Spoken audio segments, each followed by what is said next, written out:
Hello, I'm Luke, and this is my research on the effects of retrospective self-talk on self-confidence and the relationship with golf handicap score. So we must start with what is the issue. Both amateur and professional golfers struggle with issues of self-confidence and performance anxiety. This in turn affects their golf handicap score and their play when practicing golf. According to Haron and Belanik in 2022, their models in their study indicated that those who possessed higher levels of anxiety reported greater disruption to their golf performance. In their study specifically, it affected putting mostly and high pressure situations. Now we must begin with what is a golf handicap score. So a golf handicap score is a golfer's skill level based on the course performance, and it is numerically represented through their handicap score. It is designed to create a level playing field through all golfers, and it caters to different ability levels. Higher handicap numbers point to the need for improvement, and lower handicap numbers mean that you are very good at the game of golf. So now we'll go to the implementation of self-talk. So retrospective self-talk is defined as the internal speech or thinking that people use to spur themselves on to control their emotions. It also talks about the retrospective going back to past successes and past motivations that got you into the game in the first place. This keeps you focused on the game at hand and removes bad thoughts from your head. So positive affirmations, self-motivation, and mental techniques can all lead to reduced stress and increased self-confidence in the game of golf.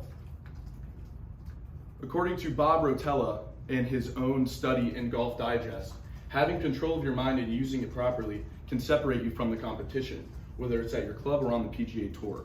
So golfers such as Tiger Woods, Ricky Fowler, Jordan Spieth, they all have mental health coaches that help them control their mind and get them in the right headspace to remove negative thoughts from their golf game. This is why they are at the top of their competition and why they play competitive golf.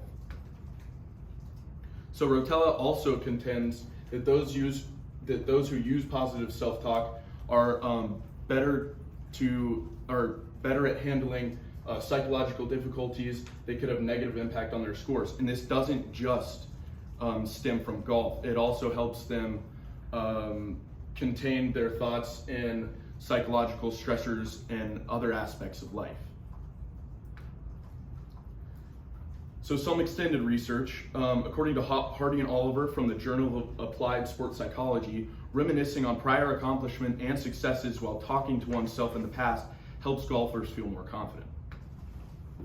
In the Journal of Sport Behavior by Hayes and Brown, the research revealed a link between lower handicaps and more self-confidence, indicating that those with higher self-confidence typically play golf better. So now we'll go to the gap. Extensive research has been completed on the results of self-talk as well as self-confidence, but they have not been interlinked using retrospective self-talk. So in my study, I will lead from retrospective self-talk to the impact on self-confidence and then into the change of handicap. Current research lacks the combination of both variables, leading to better handicap scores. This leads to my research question. How does retrospective self-talk affect self-confidence and in turn change golf scores? This leads me to my method. One of my foundational sources, called Cognitive Behavioral Intervention for the Golf Yips, a single case design, Milne and Morrison studied a golfer who had the golf yips, which was the stressors of golf would make him jerk in his swings, and he would hit bad shots simply from the stressors and anxiety of his golf. And so in this foundational source, it was a case study design. Both qualitative and quantitative data were discovered, and it discovered the difference in his golf play from the start to the end of the study. The instruments included were surveys and interviews. My sample selection included 3 groups. Two golfers from each group were selected, 2 in the low handicap, 2 in the intermediate handicap, and 2 in the high handicap. A high handicap is 20 plus, shooting in the high 90s or more each round. Intermediate is 10 to 20, shooting in the low 80s to mid 90s. And low handicap is anything under 10, shooting in the 70s or below. So 2 golfers were selected from each group. The golfers in this study ranged from 17 to 18, and convenience sampling was used at a local golf course called Atlanta National Golf Club. My design is 3 weeks long. Every week, 3 scorecards of 9 holes were necessary, and an online survey was filled out per week. 1 day of practice was completed each week, and a final interview was conducted at the finale of the study.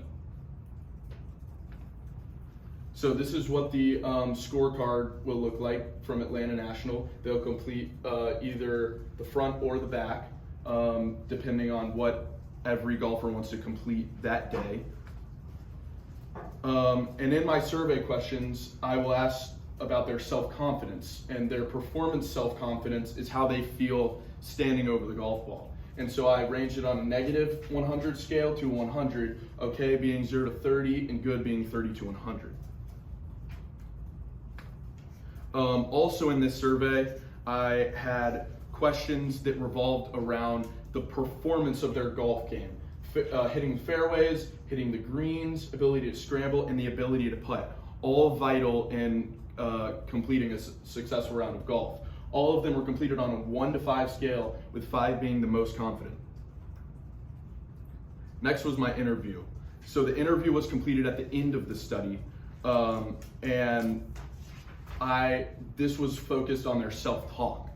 And so the interview focused on their implementation, the effects of the self-talk. I asked them questions of their positive affirmations, their negative affirmations, and an overall discussion of the change in their handicap. And then a final question about the connection between the self-talk and confidence. So the surveys were about their self-confidence, and the interview was more about their self-talk. And there I can find the connection between the two, and using their scorecards, I can find the connection between both of them and their effect on the golf handicap score. And that is it. Go ahead. What initially led you to be interested in this topic? So I work at Atlanta National, and I'm extremely interested in how the golfers have gotten to the place that they are.